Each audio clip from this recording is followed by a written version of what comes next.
যতদিন বেঁচে আছে আমরা সকল ভাই ভরণ পোষণ সব দেখভাল করবো। বলো বলো, তোমাদের মুখ দিয়ে বলো, আমি শালা বলতেছি কেন?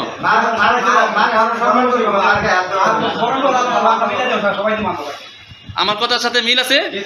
যদি এরপরে হ্যাঁ বলো, যে এরপরে যদি আমি কোনোদিন তোমাদের রিপোর্ট পাই কি করতে হবে বলো?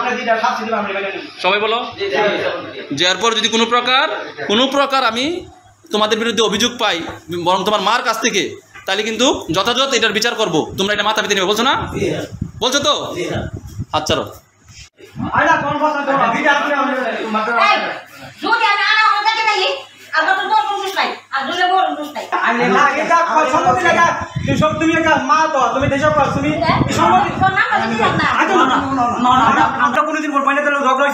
আমার শুধু আগে শুনেন 1 মিনিট, তোমাদেরকে আমি প্রশ্ন করব, তোমাদের মার কাছ থেকে আগে মাফ নাও, তোমার মা আগে মাফ নেওয়ার পর প্রশ্ন করবো। বলো তোমার মাকে, এখন আপনি মাফ করার পরে এখান থেকে ফয়সালা যাবেন।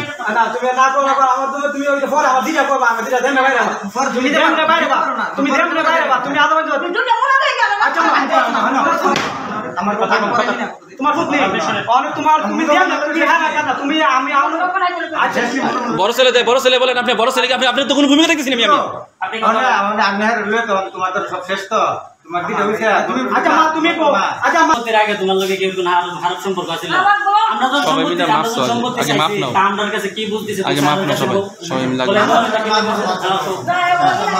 আপনি সবার মাথায় হাত বুলান।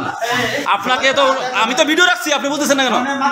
আপনি সবার মাথায় হাত বুলাইয়া আমি বাকিটা বিচার করে দিচ্ছি, বাকি আপনার সম্পত্তির বিচার করে দিচ্ছি। আপনি সবটির মাথায় হাত দেন, যে আপনার মাথায় না হাত দেন। হ্যাঁ, আপনি বলেন যে ঠিক আছে, আমি যা কষ্ট পাইছি আমি মন থেকে মাফ করে দিছি, এরপর থেকে যদি কোনো কষ্ট হয় তাহলে আমার দিকে তাকান।